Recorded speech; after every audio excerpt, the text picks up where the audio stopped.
The Absolute End of Japan's War Leaders. A story of justice, survival, and redemption. The End and the Emperor. On September 2, 1945, Japanese officials set out toward the USS Missouri to sign the surrender documents. World War II was coming to an end.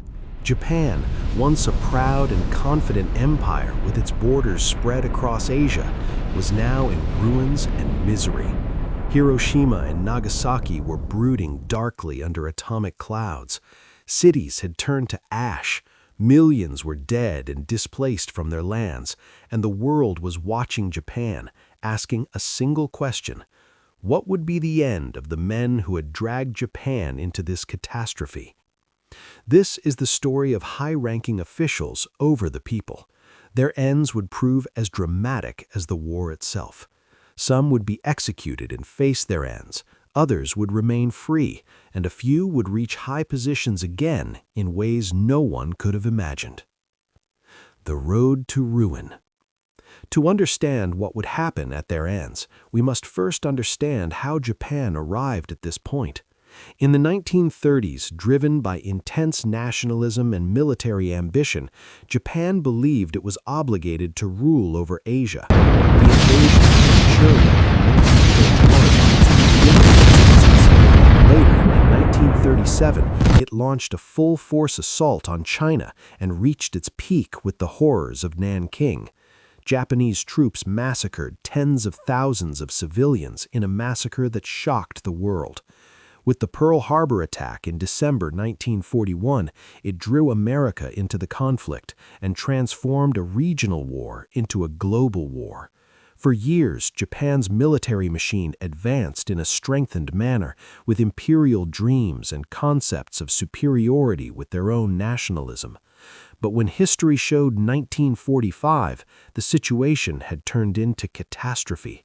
American firebombing turned Japanese cities to burning ash. The atomic bombs dropped on Hiroshima and Nagasaki massacred over 100,000 people in an instant. The Soviet invasion of Manchuria shattered Japan's last hopes to pieces. The empire had put forth all its power and ultimately lost. Now the day of reckoning stood before them like a great shadow. The remaining emperor. At the center of everything, Emperor Hirohito was held responsible. Born in 1901, he ascended the throne and became emperor in 1926 at age 25. To his people, he was more than a monarch. He was characterized as a living god, like the embodied form of Japan's divine continuity under Shinto tradition. His reign bore the name Showa and promised enlightened peace. But quite the contrary, it brought war and destruction.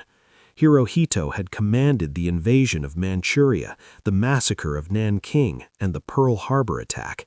He was the highest symbol of Japan's imperial ambitions. But was he really in command? Some say he was just a puppet, claiming he was controlled by aggressive military leaders.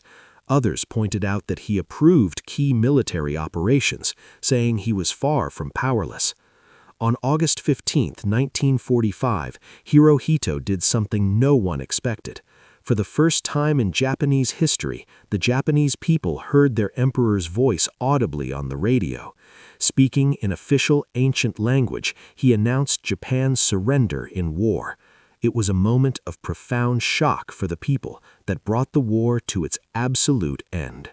Justice and survival. Afterward, many people demanded that Hirohito be tried as a war criminal. Throughout Asia, from China to Korea, many people, victims of Japanese aggression, called for justice. The International Military Tribunal for the Far East was preparing to try Japan's wartime leaders for war. Certainly the emperor would be among them. But General Douglas MacArthur, Supreme Commander of the Allied occupation, had other plans. MacArthur and his advisors thought that removing Hirohito from office could plunge Japan into chaos, fuel resistance, and potentially open the door to communist influence. With the Cold War already brewing, America needed a Japan without internal turmoil as an ally against the Soviet Union. The decision was made. Hirohito would continue his reign. In January 1946, Hirohito issued a historic declaration renouncing the divine status his people attributed to him. "The ties between us and our people," he announced, "are not dependent solely on legends and myths. They are not based on the false conception that the emperor is divine." With these words, a 2,600-year-old tradition collapsed. The living God constitutionally became a monarch. Hirohito adapted to his new role with surprising ease. He replaced the robes symbolizing his empire with Western-style suits and went out to visit his people throughout the war-torn nation. He visited farms, factories, and schools. For many Japanese, these visits were unfamiliar. The long first looks at the man who was a legendary figure. Now here he was, a quiet, bespectacled presence, trying to console a nation in mourning. Hirohito would reign until his death in 1989, becoming the symbolic ruler of Japan's transformation from warrior empire to peaceful democracy. But his escape from prosecution would forever remain controversial. Critics insistently said he was aware of the atrocities and did nothing to stop them. Was this justice, or just a calculation brought by sovereignty? The face of aggression. Hideki Tojo. If Hirohito symbolically represented the brain of Japan's war, Hideki Tojo was the executor of its merciless orders. Tojo, who became prime minister in October 1941, was a harsh general, embodying Japan's militarist sentiments. He forced the Pearl Harbor attack to happen and supervised the empire's expansion across Asia and the Pacific. Under Tojo's leadership, Japanese soldiers committed horrific acts. Thousands of American and Filipino prisoners were killed under cruel conditions. The activities of Unit 731, which allegedly conducted deadly experiments on prisoners by Japanese scientists, continued. Throughout the occupation of the Philippines and the existence of occupied territories, civilians were treated savagely. When Japan surrendered, Tojo knew what would happen to him. When American troops raided his home in Tokyo, he pulled out a pistol and fired at his own chest, hoping to die on his own terms. But American medical personnel saved Tojo's life, and Tojo was transferred to Sugamo prison to await trial. The Tokyo war crimes trials began in 1946. Tojo was charged as a Class A war criminal with initiating war contrary to human rights and committing crimes against humanity. The hearings were intense. Prosecutors presented evidence of atrocities committed under his command. Witnesses described horrors that left the courtrooms silent. Tojo did not deny his savage actions. He defended himself, saying he followed orders, acted in what he believed was Japan's interest. But the evidence against him was not enough to justify him. The verdict came on November 12, 1948. On December 23, Tojo faced the gallows to be executed. Reports say he remained calm, accepting his fate with a soldier's resolve. During his execution, he sent a clear message: there would be accountability for Japan's wartime leadership. But not everyone would face the same judgment. Tigers, comebacks, and legacies.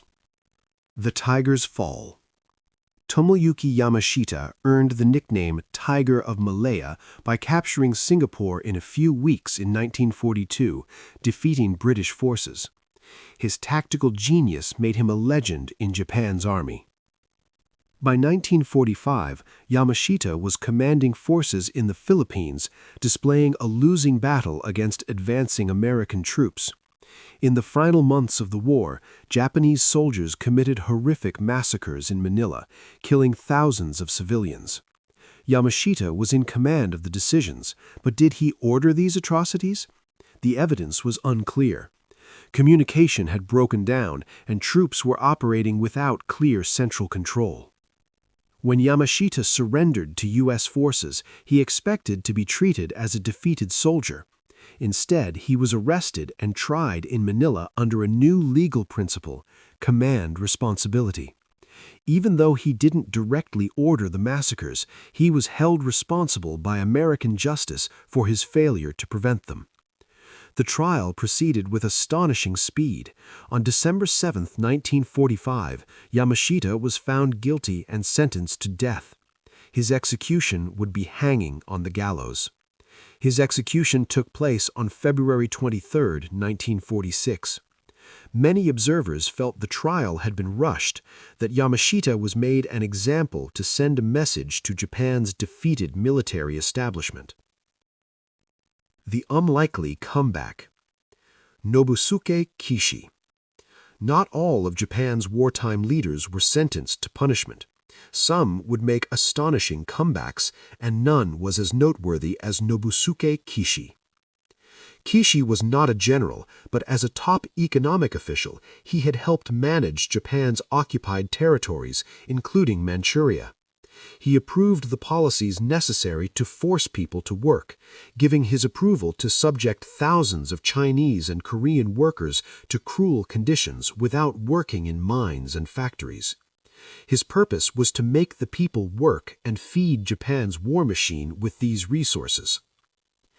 After Japan's surrender, Kishi was arrested as a suspected Class A war criminal and thrown into prison at Sugamo. He awaited a trial that could result in execution along with Tojo and others. But unlike the others, Kishi was not tried.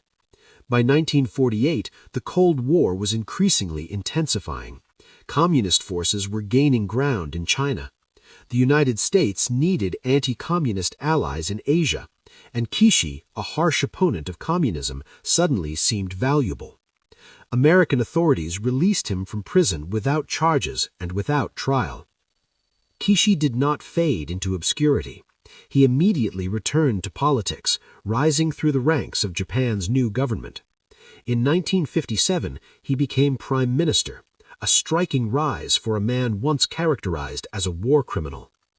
As prime minister, Kishi strengthened Japan's ties with the United States and began working to ensure the economic development that would enable Japan's miraculous post-war recovery. But his rise angered many people across Asia. For the victims of Japanese occupation in China and Korea, Kishi's rise greatly angered them. It was proof that justice had been sacrificed for Cold War politics. Shadow player. Yoshio Kodama. Even more shadowy was the story of Yoshio Kodama, a right-wing thief who became wealthy through smuggling during the war. Operating in occupied China, Kodama dealt in gold, drugs, and everything that could bring high profits, providing Japan's army with resources and cash money. After the surrender, Kodama ended up in Sugamo prison alongside other suspected war criminals. But like Kishi, as Cold War calculations changed America's priorities, he was released through agreements. Whispers suggested that Kodama began working with the CIA, funneling money to Japan's Liberal Democratic Party to keep communists out of power. Kodama also became a Yakuza boss, directing black market trades that flourished in post-war chaos. His dual role as crime machine and CIA asset made him nearly untouchable. He wielded tremendous influence in Japanese politics until his death in 1984, never being tried for his wartime activities. His story reveals the complex reality of Japan's reconstruction. Justice usually fell victim to the factors brought by political necessity. The scapegoat, Masaharu Homma. Not everyone accused of war crimes faced the same outcome.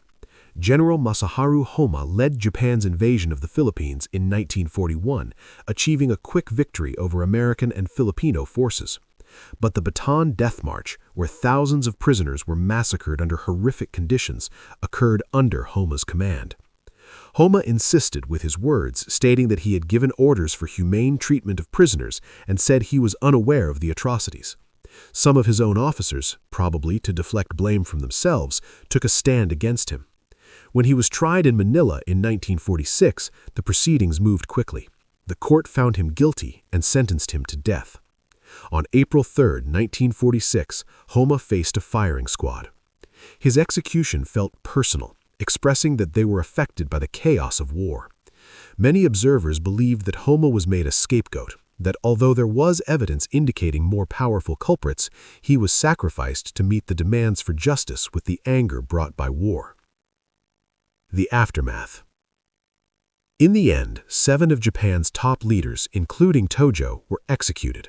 Hundreds more received prison sentences, but thousands of other responsible parties were allowed to quietly return to public life when the occupation ended. The needs of the Cold War left comprehensive demands for justice behind. The Tokyo war crimes trials continued from 1946 to 1948, trying 28 Class A war criminals.